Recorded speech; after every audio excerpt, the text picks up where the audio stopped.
Hi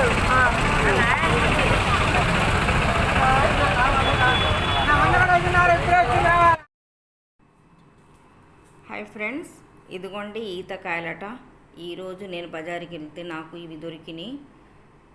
ఇవి సహజంగా పళ్ళళ్ళు, ఈ అడవి జాతి పళ్ళు ఫ్రెండ్స్. ఇవి తాటి ముంజలు, ఈతకాయలు, బలుచు పళ్ళు, జాన పళ్ళు, ఇవన్నీ మనం ప్రకృతిలో సహజంగా వచ్చేవి.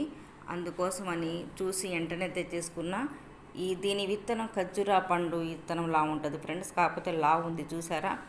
ఇవి సహజంగా వచ్చేవి ఈత పళ్ళు అంటారు వీటికి.